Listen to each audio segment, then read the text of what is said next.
Well, hello there. I'm a person who does things, and also you should, Give him money yeah, sure. so he can have money so that he can go to school.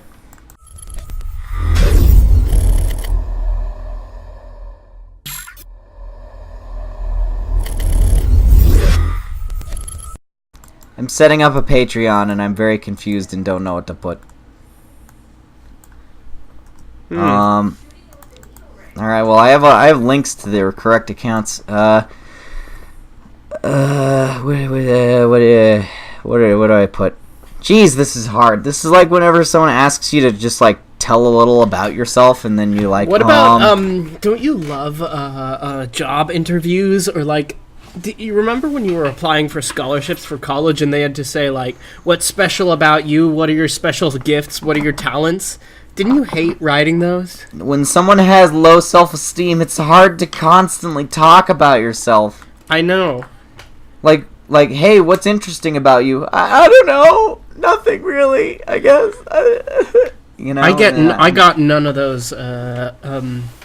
What was it? Scholarships. Because our high school counselor. You know the one. Yeah, that one. Do you want to come up with a name for her, or just call her our high school counselor? Councilwoman, Palpatine. Yeah. So our high school counselor, Palpatine, told me that I should apply to all these fancy scholarships like Coca-Cola and Kohl's and all of these because apparently I'm so smart. But I got none of them. Not a one. Wow. Well, yeah, the only scholarship that I actually got was from the school that I'm actually going to. Well, I don't think I got a scholarship just because I kept thinking, like, okay, the school I'm going to is practically dirt cheap. And practically, but it's not. It's pretty fucking cheap, you know.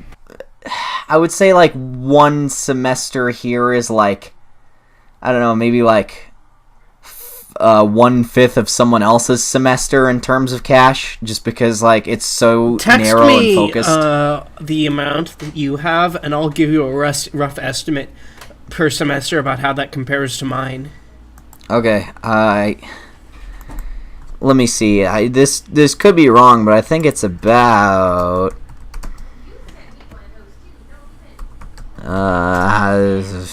just for a semester, I think.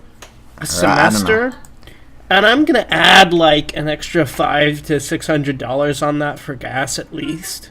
Yeah. So. Oh yeah, of course, because I have like an hour-long drive. I'm gonna be less than conservative and say I'm gonna add $1,000 onto there for gas. Okay. So that's roughly a third of mine. You see, that's why I wasn't so worried about it. But then again, mine is also with the 50% discount. Oh, okay. On $1 million sale. You know, another big thing for get it? like. Did you get it? It was a Birdemic reference. Oh, the sale of $1 million with a 50% discount. I don't remember enough of Birdemic to get those references. You should though; they're amazing. Birdemic is one of those movies that you should quote to no end. Okay, how to set up a Patreon. So, how are things? What have you been watching and reading lately? Well, I watched It. You mean the movie that has birthed one of the great sex symbols of the modern era? Yes.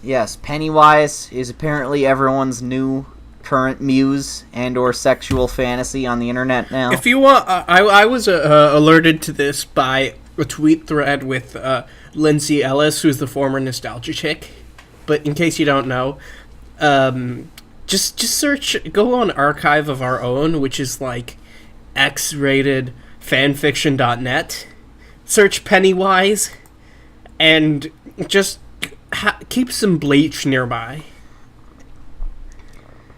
Yeah, fair enough.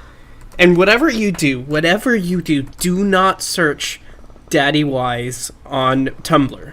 it just surprises me how quickly that happened. Like, it took him a couple of years to make something silly out of the Babadook. This one was just like, isn't as big of a movie. Yeah, but this one, I guess, just in the theater, they were already thinking about ways to make this some kind of creepy sex thing. Well, that's because more people saw it. Fair enough. I mean, it's, what is it, his second biggest R-rated opening ever? Yeah, behind Deadpool, and now it is the highest grossing movie to ever come out in September? Horror movie ever. Okay. And not including, not adjusted for inflation, because if it were adjusted for inflation, it would still be. I mean, I know some people have some. I know some people have some problems with the whole thing. Spooky clowns scare me. But I'm happy that the most popular horror movie of all time was not something like Paranormal Activity or there's a ghost on my Facebook, or one of the Annabelle movies, because there's like so many now. I hate all those things. Like, I hate how generic and lame the horror genre has gotten lately. I'm glad James Wan is a talented director, but as a producer, he's not done that much good for horror. Of all of the movies to become the highest grossing horror movie of all time, I'm glad it's one based on a Stephen King story, because that's a little bit classy, comparatively to something like Stephen King, I declined a ghost friend request on Facebook. Hey, I'm going to send you a picture of Stephen King from his college days that they used as a picture for when he sold his first novel, Carrie, or I think it was, but I'm not sure. Does he look as high there as he does? Whoa! Is that real? That's real. That's what he looked like back then? Yeah. He looks like an insane caveman. Exactly. He's not exactly what you would think of when you would say classy. Well, but still, he's one of the most well-regarded authors in the history of the world. He's not well-regarded. He's popular. He doesn't have a lot of... Well, his books sell well, and that makes the industry go around. But he's not a literary talent so much as a popular talent. It's like saying James Patterson is a really good literary figure. He's not, but he sells books. That's true. All right, well... Although I will say that I do respect Stephen King more than I respect somebody like James Patterson. Mainly because Stephen King did not write a book about zoo animals breaking out and killing people. Although I feel like that would be a very Stephen King premise. It was really bad. I mean, he wrote a book about cars breaking out and killing people. But that starred John Travolta, so it's automatically good. David, you and I are going to have a long talk about John Travolta. Why? He does not make things better. Well, he's like Nicolas Cage, but... No, he's not like Nicolas Cage. That's the whole point of Face Off, is that he's not Nicolas Cage. But okay? He is. I'm telling you, he is. You are a Nicolas Cage. Okay, hold on. Back to writing this profile thing. Why? Should I take a jab at YouTube's monetization system now? Do it. I've been making videos very consistently for a few years now, and with the current, hold on. Yeah? Did you order it? Cool. I'll get it in a second. What? Nothing. Pizza. I ordered a pizza. Why did indirectly. you order a pizza? Because I need to survive. Anyway, I was gonna say, I've been making... Pizza is not necessary for survival. It is for me. I've been making videos very consistently for a few years now, with the current changes in YouTube's advertisement system. it is clear that... Nah, that's stupid. I don't know how to write this. Like, Just be I'm really just gonna sound like... aggressive. Embrace it.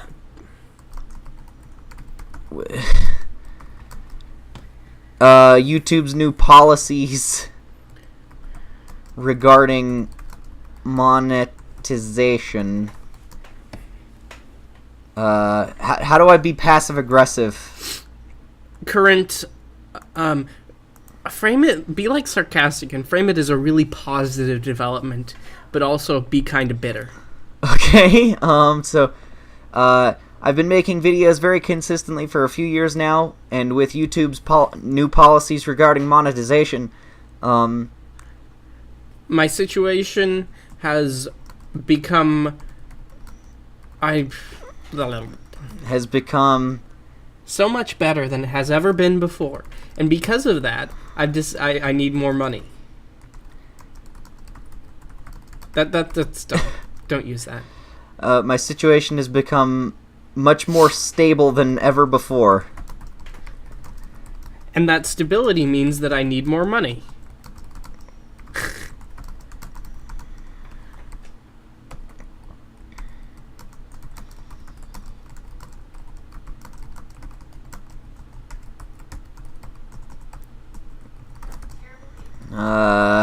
And because of that stability, I need more money to keep producing content on this.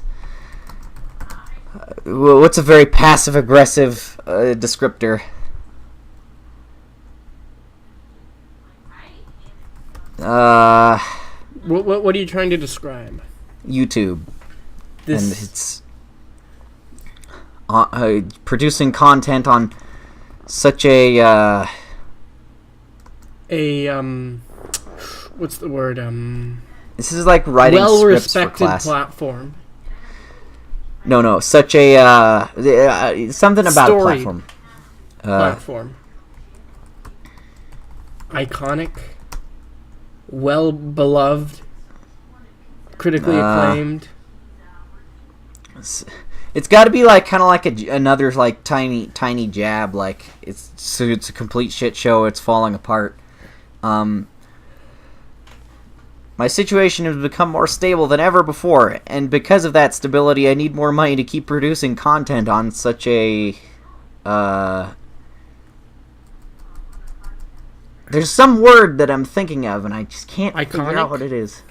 No, not iconic. Iconic? No, not iconic. Iconic. Oh yeah, iconic. That's the word. All right. Yeah.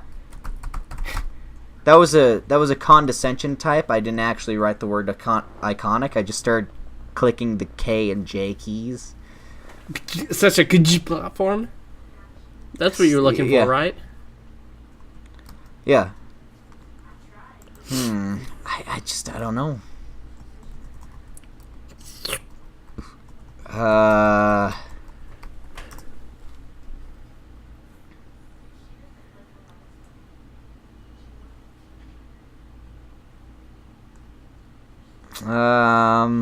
Such a sensible website.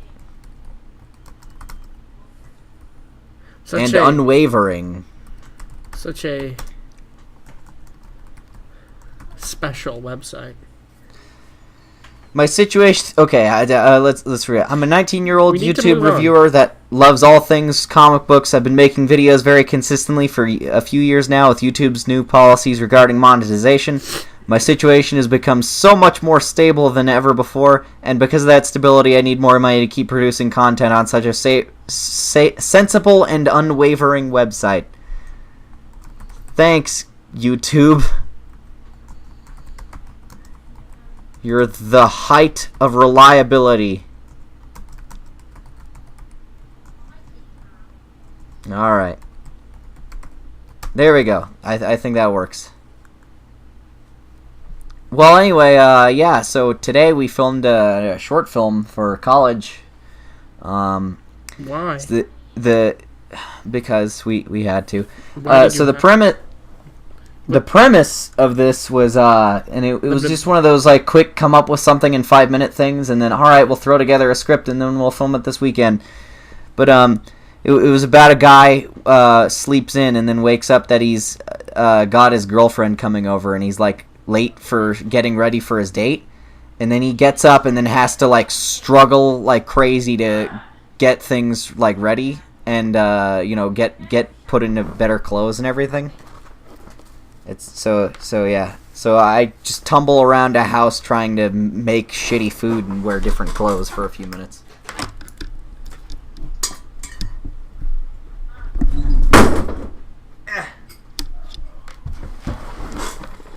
How about you? What have you been up to? What do you mean? What have I been up to?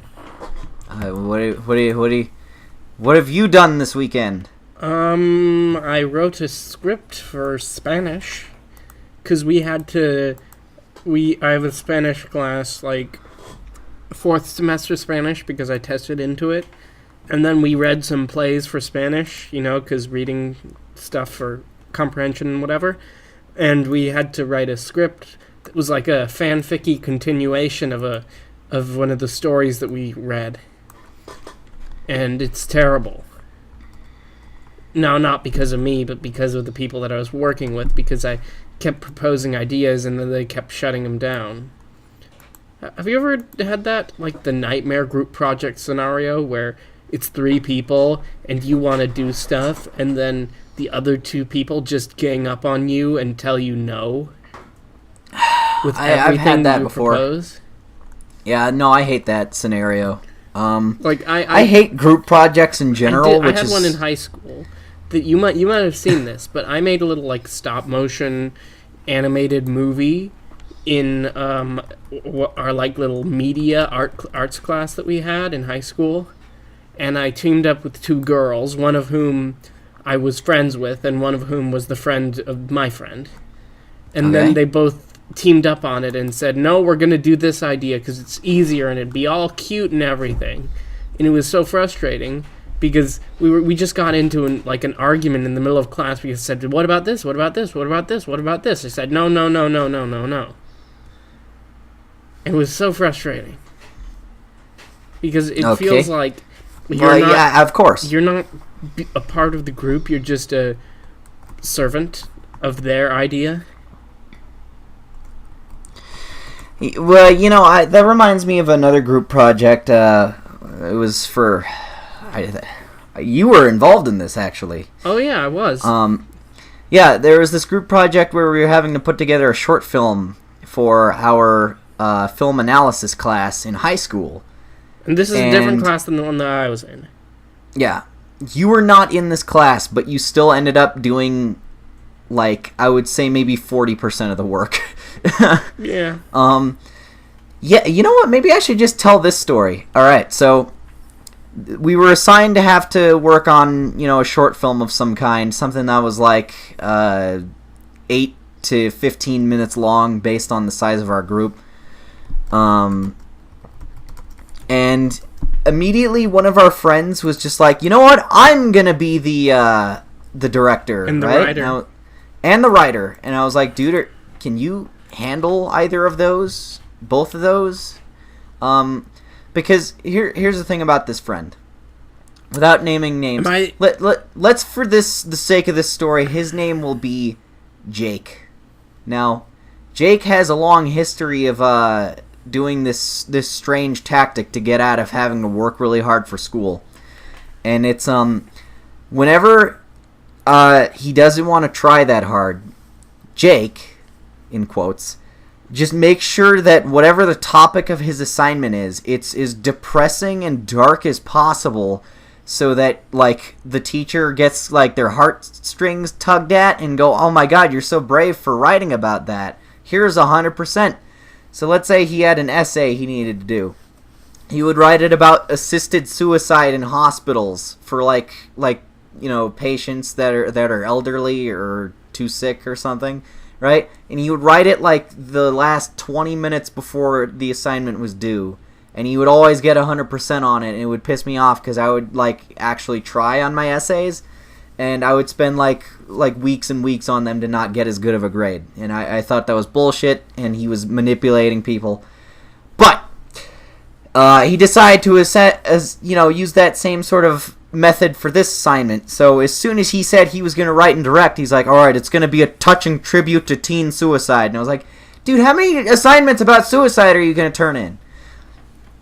And a thing that happened a lot with his art projects is he would always get like a certain amount of the way through and then give up working on them and then still receive probably a pretty okay grade just because the subject matter was suicide. Like in our art class, Jake was going to draw a picture of an anime girl blowing her brains out with a gun, but then he got lazy and just didn't draw the gun. But it still looked close enough to her killing herself that the teacher was like, I think you're very brave. Like, I remember her saying it to him. I think you're very brave, Jake, for having this kind of subject matter. Of? Yes, it is. That one, the one with that kind of voice. Yeah. I think that's a very important thing to make art about, and I think that it's very brave of you to have chosen such a subject matter. And then he got into the art show even though it wasn't even done. Like, he turned in, like, a half-finished painting, and then it got to the art show thing. And then he was like, alright, I'm going to be the director and writer for this short film. And I said, okay, are you sure you can handle that? And he's like, yeah, totally, man. So it was going to be a touching tribute to teen suicide. And immediately, all of his ideas were just offensive. Like he wanted to have the main character walk by. Okay, because in our state there was a school where someone set themselves on fire in the lunchroom. I'm sad to say that there are a lot of schools and stuff in Colorado where teens did bad things either to themselves or to other people. Like, absolutely. I think that we have the highest ratio of that. A lot more than the national average, for sure. So, yeah, that was kind of the premise, is because, hey, we live in Colorado, let's talk about these issues. Yeah, so, the school where a kid set himself on fire, which was still fresh, that had happened only, like... 2-3 years ago? I think that was only, like, a couple of months, actually. No, like, it wasn't. Was it? It was a few years. It's been at least a year. It's been at least a year, but it was like still close enough even back then that it was like, hey, that's really touchy. I don't know if we should necessarily like talk about that at all, but he was like, he proposed a scene where it shows the main character, played by me, walking by that school while the sound of fire plays in the background, and I was like, that's that's not on the nose. That's not touching, that's just like off-putting and weird. That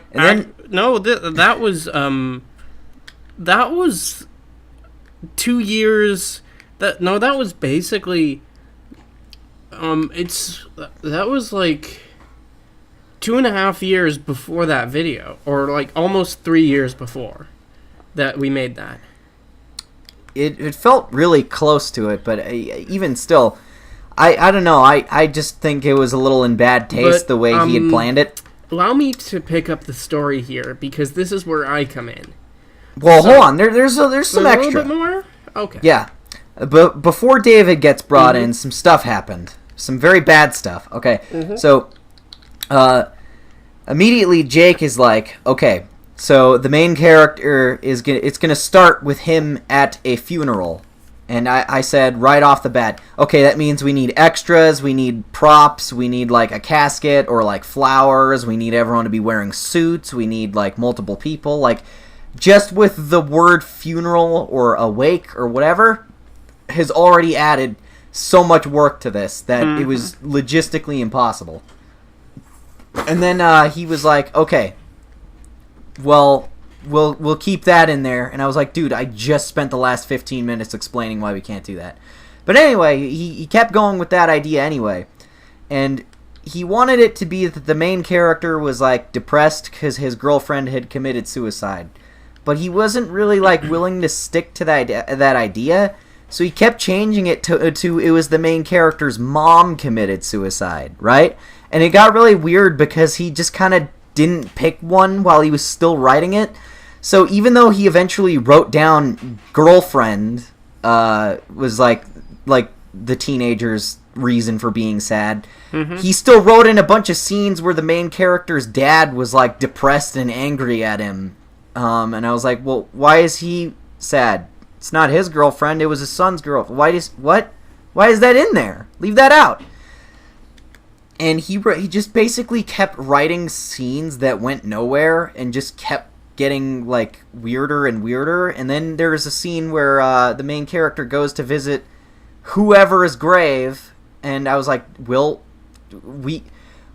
not be able to film at a graveyard, Jake. This is a really bad idea. And he's like, no, man, we'll just go to my grandpa's grave and then just not show it on camera. And I was like, that I don't feel comfortable standing in front of a grave doing this whole thing. It's a very bad idea. But, you know, he had to keep it in there. No one is allowed to have any other ideas. So then he started writing the dialogue, and the character, like, the dead girlfriend's ghost shows up and says, "You are quite a despicable man." And I was like, people don't talk like that. This is how people talk in anime. Stop it. It sounds like a line from the Star Wars prequels. Right? It's just so stilted and weird. And I was like, why does that line repeat itself like 3 times? Like, I don't get that. So, yeah, alright, now I'm getting there. Okay, so he wrote like maybe 1/3 of it, but we were hitting the deadline, so we needed to film it over a certain weekend to get it going. Yeah. And then we started filming it over like basically a mall/movie theater kind of area. And then you shot one scene. We shot one scene, and it took all day to do it just because we had to get like a billion camera angles for it. And I want to say that this scene ended up being cut. We didn't even use it. Yeah. We spent like 5 hours trying to get these shots of the character getting off of a walking bus? up. Yeah, walking to a bus stop. Uh-huh. And I was like, okay, hey, since because one of this doesn't really reflect negatively on him, so I'll bring this up. Kyle, the guy who's in my Outlast Let's Play with me, he was also on this project, and he just didn't feel like going that day, so he just didn't. And I actually really appreciate the honesty of, yeah, I'd rather just stay home. I was like, all right, I guess we'll figure it out. But Jake was like, okay, I can't keep doing this, because I started to like get mad at him, because I was like, dude, we are already filming stuff, we have like 5 days left, and we don't even have a full script. So then he just kind of stepped down and got really emo and depressed about it, and then, you know, was like, alright, someone else be in charge. And then Kyle was going to start writing it, but then he just kind of wrote a bunch of scenes that didn't really go anywhere. Mm-hmm. And I shit you not, in the script, he wrote, Xavier, I ran out of ideas, take over. Oh. The actual sentence, Xavier, I ran out of ideas, take over, was in the script. And I was reading through, and I went, ugh. And I rubbed my temples, and I said, all right, I'm going to try something. So I started writing it. And I spent maybe 3 hours just kind of struggling to make a scene to come after what was there, since it all just kind of didn't work. And I said, fuck it, alright, I'm gonna ask David to help. And then this is where I come in. And we just threw out the old script. No. It started before then. It happened. You see, remember, before you decided to change the script, you said, hey, we're gonna film some more scenes at night. And then you said, hey, I'm doing this project, you want to help me with it? And then I showed up at, what was it, your friend's house? Yeah.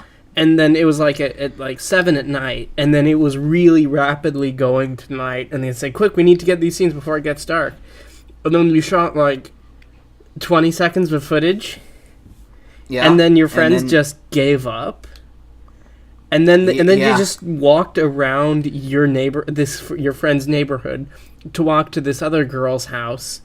Although and then even when they were walking to that girl's house, they walked halfway and then gave up and just walked back. Although meanwhile, they were just making fun of you, and then I was just tagging along doing nothing. And I thought, why am I here? I live all the way across town. I could be doing homework right now. you live at like an hour drive away from this spot, and you still came over to help with this, and they'd essentially just given up on everything. Yep. And it was just kind of us walking around, like, Them talking, making going, fun of okay, you. how can we salvage this? Yeah, and And then after that, I prompted you more on this, like, what's going on, what's happening, because I was curious, because I was like, what's going on? Nobody seems to be actually doing anything. And then you said, look, can you help me with the script? So then you and I were on a Google Doc of the script, working it out, and then we stayed up till like 4 a.m. writing a new one. I stayed up until 1 a.m. because I remember I was staying up in the night. We were getting a lot done. We were like, okay, let's take these dumb ideas and try and make it interesting by almost filming it in sort of a stream of consciousness way, and making it very ambiguous about what's actually going on and being very visual. And I had all these interesting ideas that I wanted to do with it. And then my mom walked in, and I was like, "Oh, I love these ideas! I'm so excited! This is gonna be really cool! I've got the creative spark. Let's get this done." And then my mom walks in, says, "It's 1 a.m. What are you doing? You have to go to school tomorrow." And then I went to bed. And then you kept working on it for the rest of the night, and then you finished the script. And then I came in with it the next day, and Jake was like upset and pissed off that we just scrapped all of the old... Because we kept the basic idea as a guy is walking around having a conversation walking with... around and having a conversation with a voice in his head. But we took that and basically completely rewrote it until it was actually good. Yeah, well, I think so. But he was really upset that we didn't keep any of what he wrote. Mm-hmm. But I kept trying to explain to him that it was a matter of logistics. Like, dude, this is impossible to do already as it is. Like, finding a suit and tie for me to wear for this short film was already a pain in the ass enough, and was the most difficult thing. Yeah, I remember, because you got a shirt from a friend who was named Seamus. Seamus, yeah. And then you got the suit jacket from me. And then I got the tie from home. You got the tie from home and the pants from home. Now, I was wearing basically a blue jacket, a green shirt, and like a blue tie with black pants, and that was my funeral clothes. It looks terrible, but it was the best. But we filmed it in such low lighting and from such like a weird way. Like we color corrected that scene so much that it looked like a normal suit almost. Almost. It still looked a little off. So basically we did that. We rewrote the entire script. And then since by that point, since this was one of my semesters where I was taking dual enrollment classes, by this point, it was like the week before school ended. And of course, my classes had ended the week before that. So I was like, I have literally nothing to do with my time except for teaching assistant, first period, and then nothing else. So what can I do to help? And then you said, okay, come on over and let's go shoot it now that we've got an idea. And since Xavier is the only actor, it was pretty much just us. And then, of course, we shot it at Seamus's house. Yeah, we went there and we're just kind of wandering around the neighborhood. He was kind enough to help us. So basically... he was really good about the whole thing. So basically what we did was that... He was so helpful. He was the cameraman, I was directing, and then Xavier was starring. And then like, how many people were in the group originally? Give us a picture. There was Jake, Kyle, Seamus, me. I think that's everyone. But then also this girl named Natalie wanted to join. Mm-hmm. Even though we actually were already at max capacity for group size, she still wanted to join anyway, just because she didn't feel like working on something by herself. And of course, the teacher was nice enough to... she's a nice enough teacher to permit that sort of thing. Yeah, and then on top of that, we also brought you in. Now, okay, that whole thing with that girl, Natalie, her joining was a whole extra set of problems. Because the premise was that we had this guy, like... The implication is that he gets home from his girlfriend's funeral... and he's feeling guilty about it, and then he starts seeing and hearing her, just as a sort of manifestation of his guilt. Yeah. And the whole thing is like him wandering around both his house and then his neighborhood and then, you know, all kinds of weird locations. And we filmed it like Birdman, where it was all one continuous shot with hidden cuts. We're not as good as Alejandro Gonzalez Iñárritu is at hiding cuts. Yeah, there was a couple really obvious ones. There's a couple that were really impossible to spot, actually. But we filmed it that way, and the sort of the idea we had was that the camera was a first-person view of the ghost that was sort of following him while talking to him. And we had this sort of like running monologue or dialogue between the main character's inner consciousness talking to this ghost.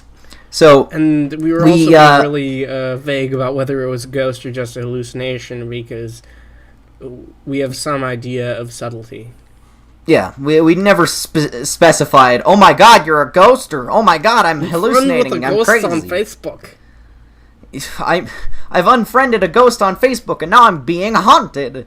But we had a really cool idea and a really cool premise.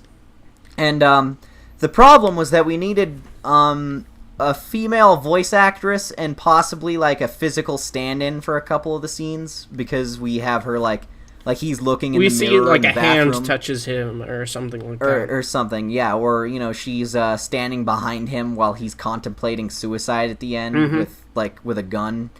And so we brought on this girl, Natalie.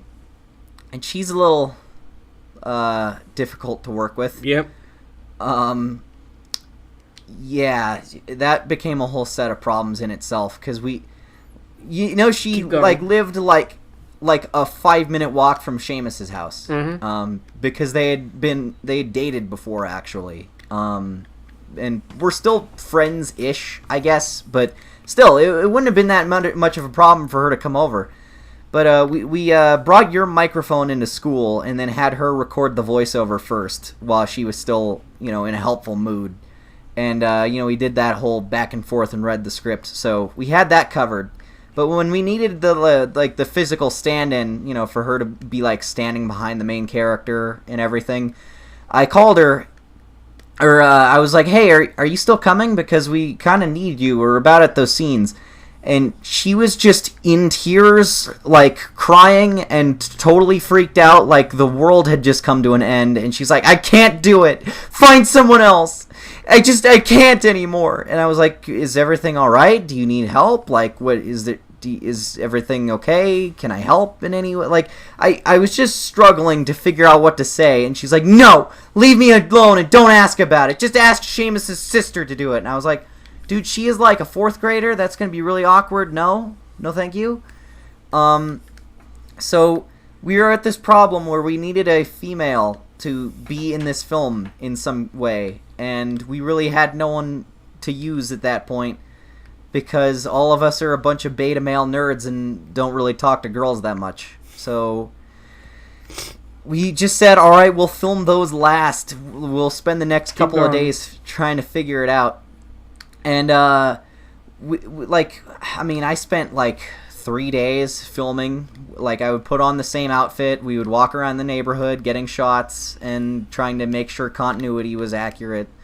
And, it was getting colder and colder, and I was, starting to, get sick because of how we were doing it. And then by the end, when we finally, got to, the last day of shooting, suddenly a blizzard, one of the worst we had ever seen in this state, just suddenly dropped on us. And there was, 2 feet of snow in, the areas that didn't get hit too bad. Other places, there was, 3 or 4. It was, astonishingly heavy snowfall. And it was to the point where you couldn't even make the drive over to Seamus's house. I could have made the drive. It's just that because I don't have a car, I'd have to borrow my parents, and they said, you're not going up there in that weather. Yeah, well, because it's dangerous, you know? I mean, it was a 10-minute drive from my house to his. I almost, spun out and died on the way there because it was so bad. I was, because I already have a fear of driving as is, but I was freaking out trying to get there just because it was so hectic and crazy, right? And then we get there, and I was like, all right, we have like 2 shots left to film. We'll use the GoPro for one of them. Then, this sort of like perfect scenario happened where my friend Caitlin, who is actually about like a year older than me, she was coming back from college to visit for like the holidays, since we were getting close to the end of the school year. Like it was going to be around Christmas time. It was like the last week of school before Christmas. Yeah, so she was heading down for that, but that, unlucky for her, it started snowing, and right near where we were filming, her car went off the road and into a snowbank, and she needed help. So I was like, hey, yeah, I'll come pick you up, but I need you to do something for me. So I picked her up, and then brought her over to Seamus's house, and then we filmed this thing, and I was like, all right, so can you stand over here? And, like, your face will be off camera, and you just put your hand on my shoulder for this shot. And then we just kind of, like, threw together the very last bit of it. And then that was without me, because I was stuck on the other side of town because it had snowed. So context and continuity be damned, suddenly in, like, the last scene of the whole movie, there's, like, a giant thing of snow everywhere. And I was having to go... And I was... because it was supposed to all take place in, like, one day, I was having to wear the same outfit from the earlier scenes, which was for a lot warmer weather. So I'm out there in like a button-up shirt and like a jacket and jeans in a blizzard, sitting there contemplating suicide with like a fake gun in a snowbank up against a tree. And it made no sense because the ending has snow in it, but the rest of the movie doesn't. Yeah. Hold on, just a moment. So that was a very interesting bit, and of course, because I'm on the other side of town and I'm stuck because of the snow, I was a little bit frustrated because I couldn't really do anything, but he just edited over the next day and sent it back to me, and I thought, wait, what? None of this is in the ending, because I'd also, if you remember, I'd also quit from writing the script about 2/3 of the way through because I had to go to bed. And then I quit from directing the movie 2/3 of the way through because I couldn't drive to the other side of town. So the entire, basically, like, last ending bit of the movie, I had absolutely no input in whatsoever. So it was really disjointing watching 2/3 of a movie that I was really on board with, and then having an ending that I just didn't know about anything about it. I didn't really connect with as a director, editor, or writer. So that was really disjointing for me. Sorry, I had to go get the pizza that I ordered. It finally got here. I was just talking to the audience about how when I got the ending, when you sent the ending to me that weekend after you edited it all together, it was really disjointing to watch it because I hadn't written the ending because I had to go to bed, and I hadn't directed the ending because I wasn't there. So it was really bizarre to see 2/3 of a movie that I really liked with another third of a movie that I really didn't get. Well, that's... There's nothing I could do about it, and the weird thing is that I was getting jealous about the creative ownership of a movie that was for a class that I wasn't even a part of. I think it turned out, as well as it could have, given how complicated everything was. My favorite moment was when I felt even more awkward when I showed up in the middle of your film studies class for the film festival to show all the movies, because I didn't know who was in your class. I'd never been with I didn't know half the people, and I was just sort of sitting in the back going, "Yep, I'm here." And then remember when the other person who screened the other movie did honest to God waterboarding in their movie? Yeah, okay, so we spent so much time stressing out about making sure we had made something like film festival worthy. Yeah, that was actually like dramatic and emotionally super artsy, and we put so much effort into overdoing the hell out of this. Good. And then other people were just like, "Yeah, here's ours," and it was like this really poorly framed, like 2-minute long thing filmed on their iPhone with really loud audio. So it has that like in the background from like the lights and everything, and they're just going, yeah, I don't know what we should do for our film project. Yeah, I don't know what we should do for ours either. So like the premise was them sitting at a table going, what should we do for our short film? And then they all didn't have an answer, and they're like, well, this could be our short film. And it was like, oh, that wasn't clever at all. Oh. And then there was another person who shot on their iPhone a bunch of Christmas stuff that just happened in Christmas, and it was like a minute and a half long.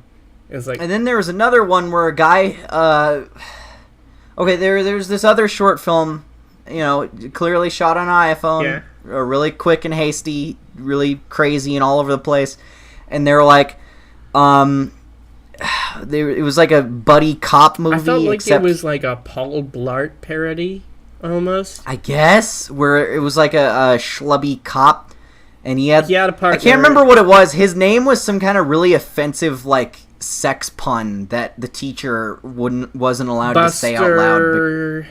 Buster Hyman. Yeah. That's what it was. Yeah. I wonder if I can still find that on YouTube. I'm sure you could.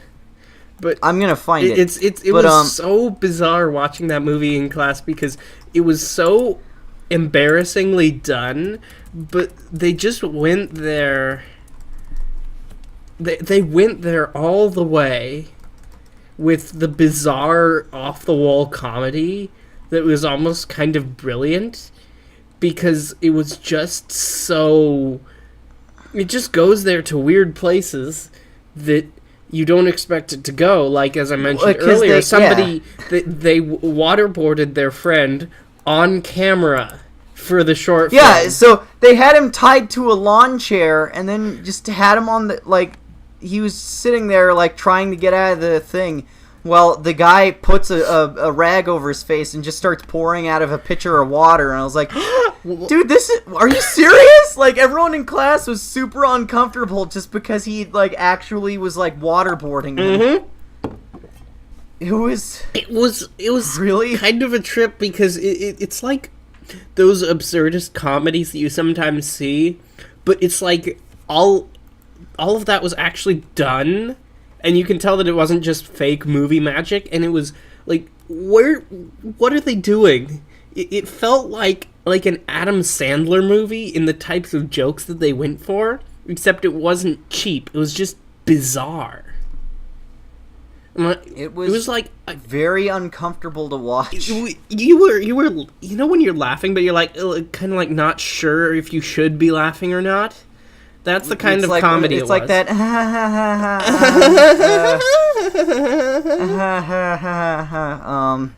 like that kind of like, am I gonna get arrested for watching this kind of laugh? Yeah, exactly. It was that. I kind of want to go back and find it, but I don't know how because I can't remember the names of any of the people who worked on it. I'll have to go scrolling through my history on YouTube and see if I can find it, because it was from, like, December last year. I've deleted my YouTube history. You can't let any evidence persist. No one must know. So, it was also funny about that, this weird thing is because... They filmed it in the same neighborhood that we did, and one of the scenes was filmed on the exact same street that we filmed. They filmed it right next to Seamus's house. Like, yeah. The spot where I kill myself in our short film was the spot where one of the cops gets run over by a drug dealer in theirs. Mm-hmm. It was the most surreal experience watching that movie. Because it's like it's the same location, we were going into it thinking, we're taking this seriously. We're going to make a real movie. And then everybody else is just like, yeah, let's just make YouTube poop. Yeah. And we felt almost dumb that we had put that much stress and worry over it. Like, we had focused so hard on making something really artsy only to get this result that was just... Yeah, alright, that was cool. Good for all of you. And you know what? Even we got a good grade on it. I mean, you didn't because you weren't in the class. No, I didn't care because I got a good grade in all of my other classes, too. We got 199 out of 200 on it because the teacher has this rule that she never gives full points for anything, but she still gave us full points basically. So that was nice. At least we got, you know, it's Paul. I found it. I found it. You did? What was it? Paul Leisman, School Cop. Oh, Paul Leisman, and then his partner buddy was cop named Buster Hyman. I've sent it to you. Okay. I found it. Yes. Oh Jesus. And he has like a really badly colored on mustache. Are you gonna link this in the podcast description? I should. You should. Paul Leisman, School Cop. Everyone go check it out. We had to watch this in the middle of class, and it was very uncomfortable for everyone. Because it was so bizarre. It was more uncomfortable than watching your own movie was. And that is saying something, because if you know anything about being creative or making stuff, is that having something that you've written read out loud, or... Sorry, that was a thing. Having something that you've written read out loud, or having something that you've made seen visually is very uncomfortable. But this movie was worse. Because we didn't even make it. It was like secondhand embarrassment and cringe combined.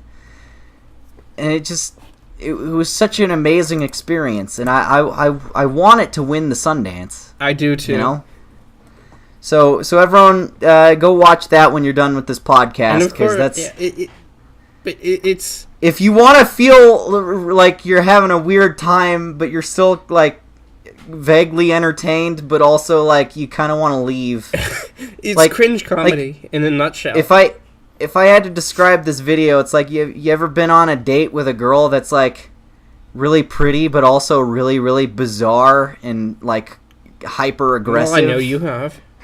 She keeps saying things that are really creepy and make you uncomfortable, and it's like, if you were anybody else, I would probably leave, but, you know, you stick it out and you stay through to the end, and then you go home and you go, God, that was unpleasant. I don't know why I didn't leave sooner.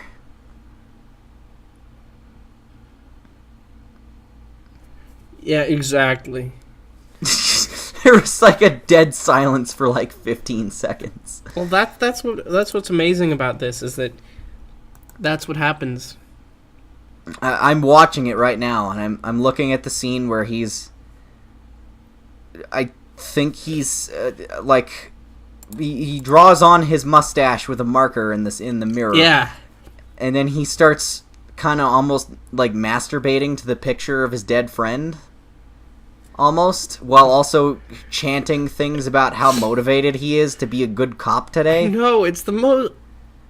It's like, these are really bizarre jokes that they're going for, but you almost have to admire how much they committed to these. They really went for it. You know, we want to have a student film in high school where, you know, we film it on our iPhone and then waterboard our friend in the backyard.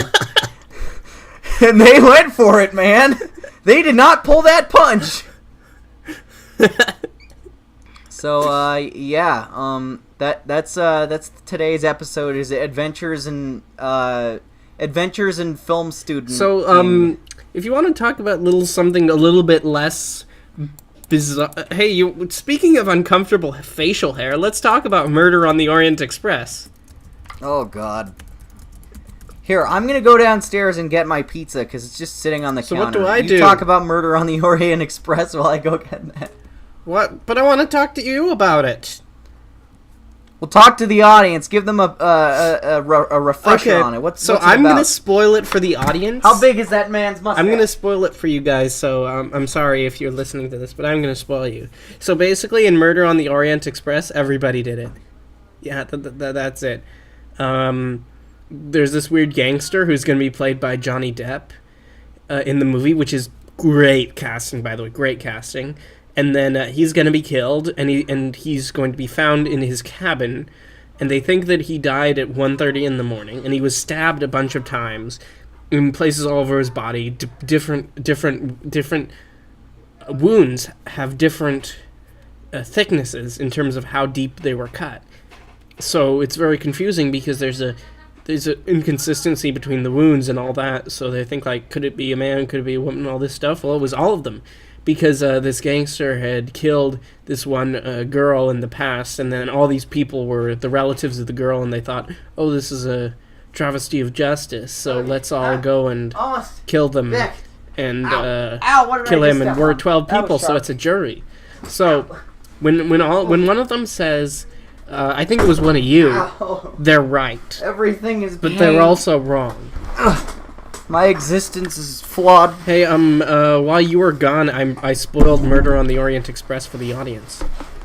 Oh, damn, cool. Alright, well. Do you want to know who did it? Sorry, everyone. Was it a suicide? No, but Johnny Depp is killed, and everybody did it.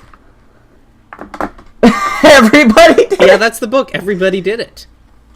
And that's hilarious. And like, they all just kind of, like, come together at the end and go... Well, what a funny coincidence. We all hated him. And then no, it was a coordinated effort. Laughing. They all did it between them. Oh, okay.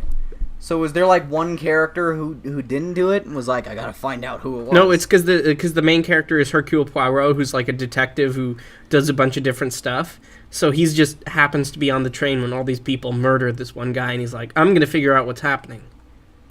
So then all these people just throw him for a loop for a little while, and it's like, yeah, actually, it was all of us, bitch. So if we're gonna bring this into the real world with the cast, Kenneth Branagh investigates when Johnny Depp was murdered by Penelope Cruz, Willem Dafoe, Judi Dench, Josh Gad, Derek Jacobi, Leslie Odom Jr., Michelle Pfeiffer, and Daisy Ridley. Daisy Ridley's there. Yeah, she's the British governess. Huh. So all those people murdered Johnny Depp. Neat. So, I mean, what I wanted to talk about... Is it a metaphor for how the Hollywood system ruined Depp's career? What I want to talk about is, Depp ruined his own career. But what I want to talk about is the trailer, because have you seen the second trailer yet? No, I have not. I've been kind of actually avoiding it. I'm going to send it to you. I want you to watch it. And meanwhile, I'm going to talk about it a little bit because I think it's interesting to talk about. Because it's a very old Hollywood movie, you know, lavish set design, a period piece, kind of like Titanic, except with more murder, and less romance and Leonardo DiCaprio. But it's a very old Hollywood premise to have all these big stars in a movie together playing silly accents and all that. But it's been a long time since we've had like an ensemble cast for anything other than superheroes. Yeah, but it's a very glamorous movie in that respect. But they're not selling it like a big old period piece would be. They're selling it like an action movie. But it's not an action movie. It's just like and like they have these really 2 hours quick of going. Did you do it? They have these really quick edits, going, and they have like this remix of an Imagine Dragons song as the soundtrack, and it's just so. I hate Imagine Dragons. It's just kind of fascinating to see the way that this movie is being missold, or maybe it's not. Maybe they're just updating this property to be a little bit more modern, and that's kind of the interesting things that. My question is... Quick note to the audience. If you're listening and you are currently the guy who writes the Imagine Dragons songs, you can unsubscribe. Yeah.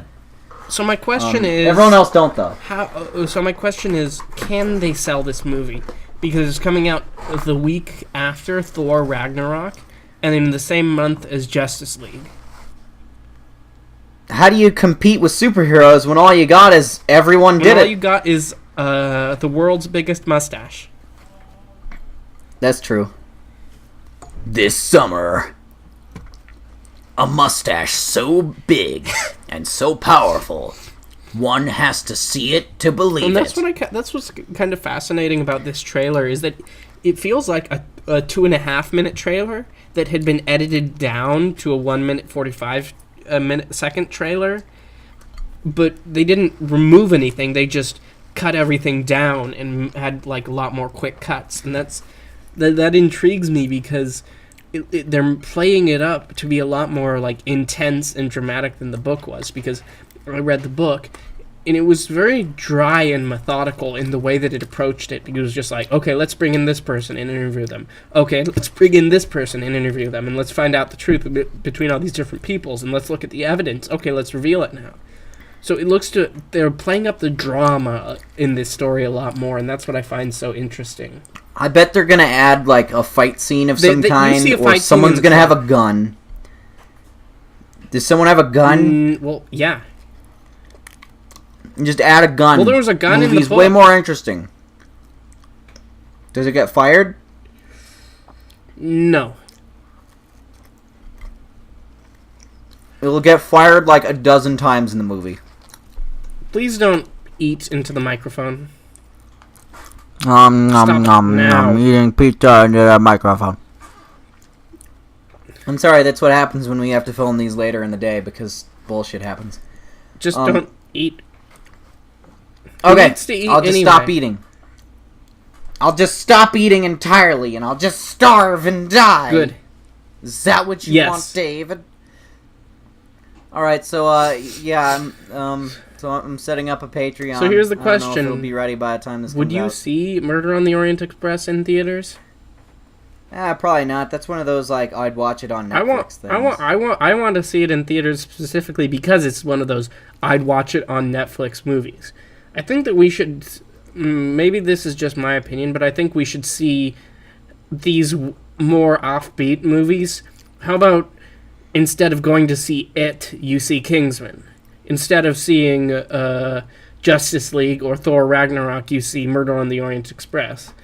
And on that note, can I say that I was surprised by how impressive 20th Century Fox's slate of movies for this year was? Because normally you think, oh, Fox, of course, they're them. I mean, they've got a teaser trailer out for the Maze Runner 3, but I'll forgive them a Maze Runner 3 if we get Kingsman 2, Murder on the Orient Express, War for the Planet of the Apes, which I hear was very good, but I haven't seen yet. I mean, Logan, and there was the mixed bag that was Alien. Oh, yeah, Alien Covenant, the movie that I was fine with. I wasn't blown away by. I was fine with it, but everyone ever hated it. So that's kind of like a cool movie slate that I had this year. A little bit of a different stuff. Hey, are you Good job, excited for Fox. Maze You're kinda- Runner: The Death Cure?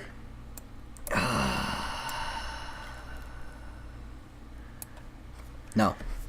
I have a feel. I'm calling it now. Maze Runner 3 is gonna bomb. Because It's gonna bomb harder than that Gent movie. You know, they got Subvergent. here's the thing. Number one, Anti-Virgin. nobody really looks very kindly on the original movies anyway. And of course, number two, it's been so long that nobody really cares about them anymore. Yeah, you don't wait 5 years to make a sequel to your And of course, as everybody stupid saw with YA American movie. Assassin, nobody really wants Dylan O'Brien to happen. So if I'm going to quote Mean Girls, I'm going to say, stop trying to make Dylan O'Brien happen, Hollywood. It's not going to happen. You know what? I have met one person on this entire earth that loves Dylan O'Brien. Mm-hmm. It's my friend Brandon. He was a guest on the podcast a couple episodes ago. Foodcast? He absolutely adores that guy, and I can't figure out why. Well, there's a lot of people on Tumblr who adore him because he's attractive, or so I've heard. But apart, Not as attractive as Pennywise. oh yeah, but who? Tell me, who is as hot as Pennywise is? Who is? Nobody. Exactly. So we're gonna have to go through our next big deal, and we're gonna have to get Dylan O'Brien instead. I mean, that's basically why people watch Teen Wolf. We can't get Pennywise, so we'll just have to get the next best thing. Which is Dylan O'Brien.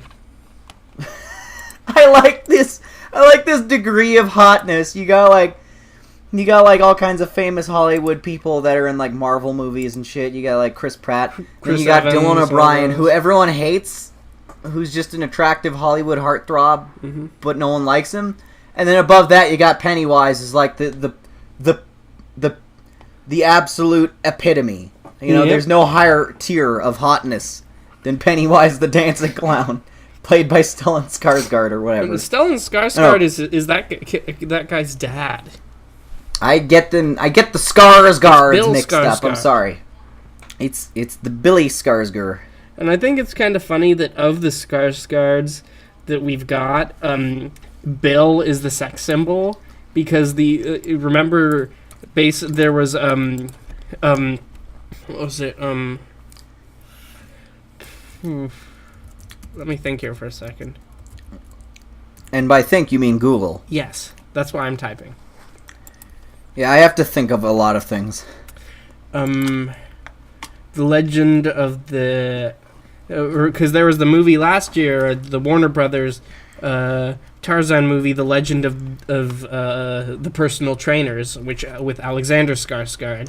And, of course, the first picture that they released for a promo for that movie was just, oh, look at our attractive lead actor man, because he's just wearing some pants, and look how much of a personal trainer we afforded him this time. Look at how much of a personal trainer this man has. It's not look how hot this guy is. It's look how much of a personal trainer he has. Well, I mean, that's how it works. Man, that guy has so much of a personal trainer. I wish I had a personal trainer to look like that guy. That's how it works.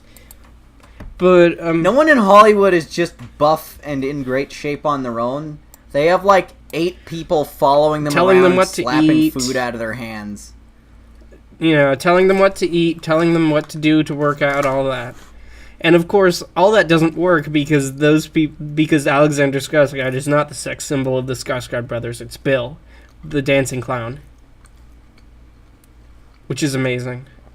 I've also heard that apparently Bill Skarsgård is not attractive unless he's in the Pennywise outfit.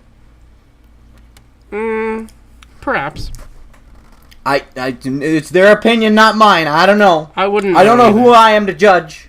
Yeah, I mean, of course, clowns are just super hot. I thought they were scary a few months ago, but now that the Pennywise is here, the clowns are hot.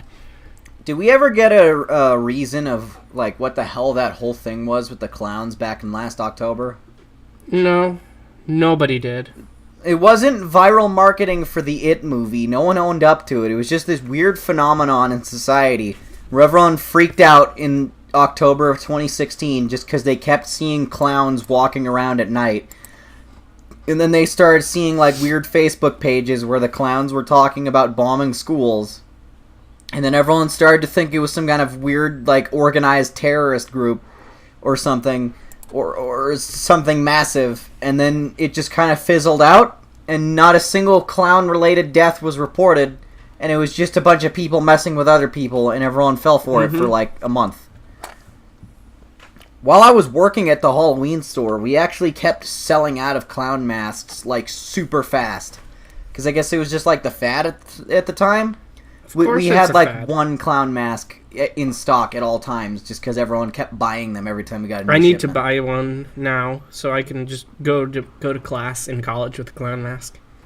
And then just get laid super hard. Yeah. Like, if you dress up as a clown to your college classes, you're just guaranteed to get laid. I mean... Like, your hips will hurt. You will wish you hadn't put on That's that how it clown works. mask because of how laid you will get. So Women love clowns. So, have you been watching the new Tick show?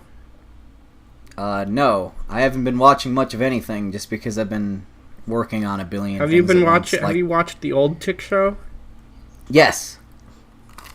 It was weird because it's like a period piece. It's like a weird like retro superhero thing. The old one? Yeah, I liked it. It had a very specific tone And to then it. the new one is more modern set. The old one felt almost like a tribute to goofy 90s superhero shows Yeah. like The Flash Or the Tick. or itself. Yeah. But The Tick came out in like 2001. You came out in 2001. No, No, you came out in 2000. I came out in 1990. It was 1998 that I came out of the Nethers and was born into this world. No, I was talking about the second time you came out. Oh, like the gay coming Yeah. out? That didn't happen yet. Did it happen now? Yes, everyone, I'd like to announce that I'm super gay for Pennywise the Clown. But Put nobody that on my else. tombstone. But nobody else. Yeah, nobody else. Hey, baby. You want to come back to my place and wear this clown outfit I bought you? Sploosh. Wow. Yeah. Yeah, that's where this podcast ended up going. Hey, everybody in the comments, if you're listening, you need to kink shame Xavier. Oh, okay. Do it now. Make fun of him. Even though he was he was being comedic and facetious. Make fun of him now, or else. Make fun of me in spite of context. Exactly. That's what I do all the time, so I want my audience to do it too. You want them to also be a bunch of bullies? Well, I'm not a bully, because I'm funny. What? What are you, Amy Schumer? No, I don't want to be Amy Schumer. Nobody wants to be Amy Schumer. Even Amy Schumer doesn't want to be Amy Schumer. I was just about to say that. Well, I beat you to it. So I'm automatically better than you. Damn. That's a good note to end the podcast on. David is Amy Schumer. No, I'm not. I told you that I'm not. Oh, if we edit this and cut it off at the right time, it'll sound like you announced that you wish you could get corrective surgery to become what you were always destined to be. Don't you realize that I'm the one who's editing this one? So of course that's not going to happen. Have fun editing out all the times I had to leave to go get pizza. Have fun not editing out those times that you had to go to eat pizza. Fine, I will. That's not much of an insult, is it? No, it's not. So, let's see. Do you want to give any updates on your channel real quick while you're at it? Because I'll give an update on mine. Right now, I am in the process of editing a new Couch Pataddles. Because that's how Xavier said it. He said Couch Pataddles. I have a new game review coming out within the next few days. Actually, maybe probably tomorrow after we record this. Which one is it? Marvel Nemesis: Rise of the Imperfects. You've got a cartoon in this one, right? No, that's the next one. Oh. My next review was going to be Ultimate Alliance, but it's taking too long. That one was running so long, and I was starting to get a little tired of working on it. So in the course of a week, I threw together an entirely different review that's maybe half the length of Marvel Nemesis, and that's almost done. I have very little left to do on it, and in that one, I'm going to announce that I'm starting a Patreon because YouTube is very reliable as a source of income when you want to be a creative person. So, yeah, I'm starting that up, and assuming it's ready in time for this podcast to come out, there'll probably be a link to it. Go give him money. Go. No, I have this really horrible problem where I'm like a nervous idiot, and I can't ask people for things. I'm going to have to get over that. I'm going to have to get over that so quick. I have such a hard time. Don't forget to subscribe and get to my Patreon. Like, subscribe, comment, share on Facebook, and like us on Twitter. And of course, do all this other stuff too. Yeah, so you're gonna have an album on SoundCloud, by the way. It's gonna happen. Are we? Dude, we should start a band. What instrument can you play? None. What instrument can you play? Drums. Okay, so I'll just stand. I'll be the front man, and I'll just read poetry. I won't sing. So we'll basically be Coldplay. I'll just read. I won't sing. So we'll basically be Coldplay. Hey, it works.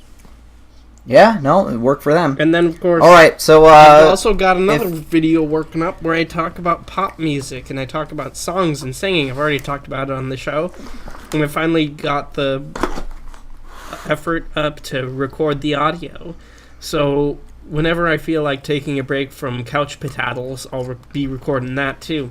We talk about RoboCop in the new Pataddles. Do you like RoboCop, Xavier? No, I've never even heard of such a movie. Why would I ever be interested in You like the remake better than the original, right? Don't spread these lies! You do. Liking or not being aware of the existence of RoboCop is preferable to liking the remake over the old one. I have a line in my script where I talk about pop music where I say, imagine if the remake of RoboCop was more popular than the original. That's what this situation is. That would be upsetting. You know, maybe we should watch the remake for another episode next time you come home. Mm-hmm. Just so you can just see how bland and how horrible. We should do a special episode of Couch Potatoes where we just watch like shitty remakes of awesome 80s movies. We could watch the Total Recall With one. Colin Farrell. Yeah, we could watch RoboCop, and I'm sure there's another one I'm We can forgetting. count Terminator Genisys. I guess that's a remake, I'm gonna count it as one. Okay. But it's also a sequel because time travel. It's And it also doesn't count anymore. which is automatically a good thing.